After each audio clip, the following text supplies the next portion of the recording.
Hi, this is Keshia. Welcome back. I'm so happy to see you on this side. So first, before we start, let me congratulate you on taking your first step toward having a peace of mind and getting your life back. Most likely, the reason why you're here is because you're tired of or you've been experiencing a life of confusion. You're feeling like things just never go right. You're going into that job and then you're feeling in a rut when you're coming back. You actually grudge waking up, going there the next morning. Maybe you even move somewhere and or you feel like you need to move because you don't feel at home. You feel constantly pulled down, or even though you're happier, maybe certain things may be going good for you financially. On the inside, things just aren't right. You know, as a result, what I found was that the outside of your life always reflects what's going on the inside.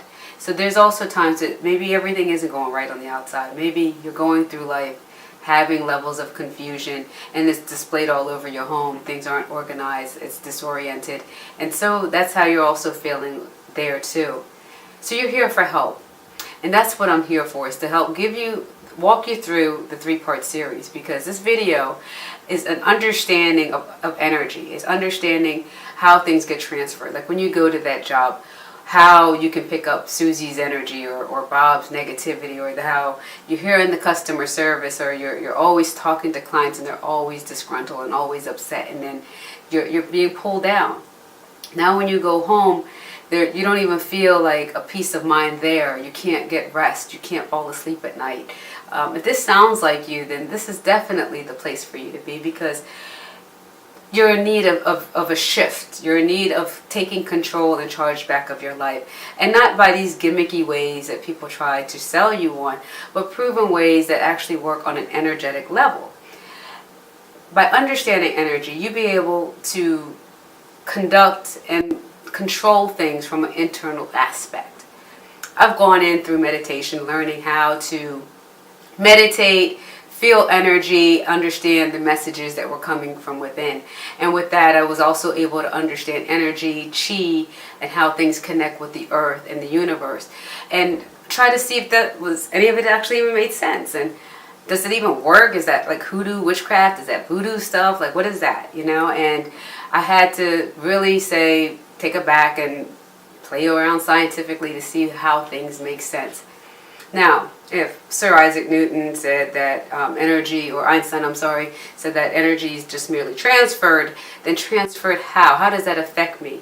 Now there's these terms, energy vampires, which you may have heard of before. And it's just the transference of energy, where an energy vampire is like someone who actually, they need energy, or they need some form of things to survive. So just being in contact with you without being able to protect your own energetic vibration, your aura, your auric field around you, they can be able to take that from you. That's how you can actually leave a room full of people and feel completely drained, or after going into a meeting and hearing a level of discussion, especially if it's negative, being pulled down. Matter of fact, there's certain people that you dread picking up the phone for, that when they call, you're going to feel drained from them, and you don't even want to deal with it because it's just not worth it for you anymore. Yet and still, you may still pick up that phone. So how do we do this? Are we supposed to isolate people? How do you mix up your life where you can still be able to keep some of the people in your life, keep your job without killing them, and be able to, be happy, be content, shut things off so that way you don't feel anything? This is what this tutorial is for. So what I found were some actual tools that work, and a lot of them are very simple. Some things you may actually have in your home, where you can be able to place that in your home to just cleanse your home. So cleanse your home, and then not after cleansing your home, but also cleansing you. And I've also found ways that you can actually not just cleanse your home and yourself, but cleansing the space at your job or even your car. So say you're a person that's a truck driver, you're working in your car, or even if you've been prone to accidents, finding little ways to be able to protect your energetic source and putting that match to not just prayer, but speaking things into existence, but actually putting in the work. I have this system, it's called MAP. It stands for Meditate, Apply, Pray. That's our little acronym for here, So meditation is your way of listening and hearing things out.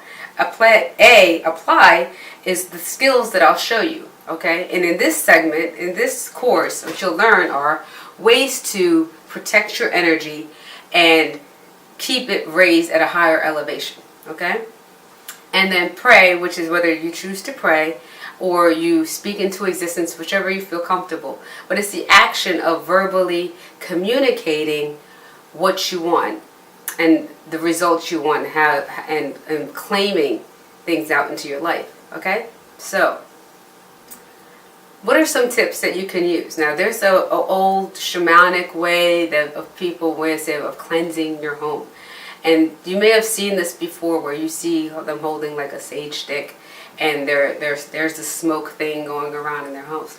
So sage is a beautiful way of actually cleansing and protecting your home. The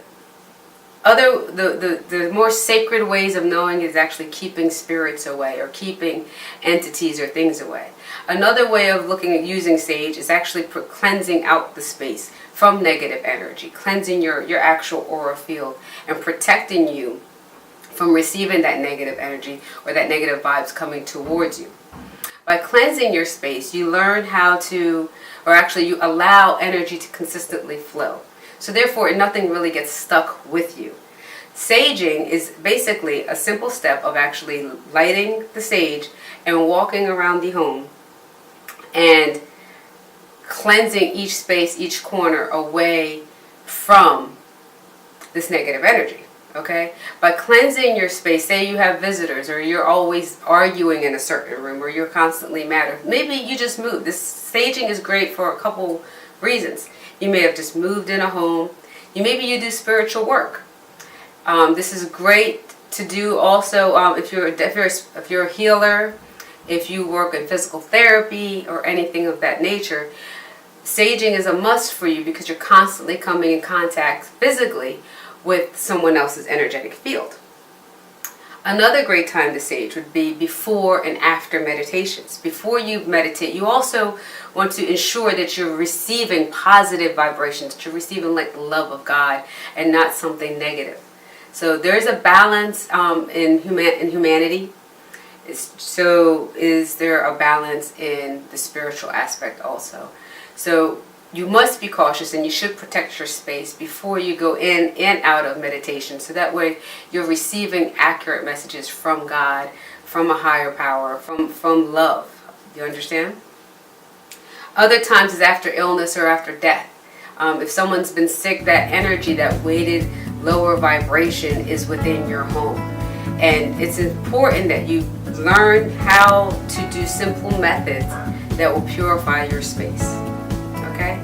Other things that would be emotional changes, maybe a death, as I mentioned, a breakup, a divorce, things of that nature. You want to be able to cleanse your space and change up the energy from that negativity, from that arguing space, from all that pull down to something positive and of love and of light. So stay tuned for the next video. I have some other tips for you, and I will see you then.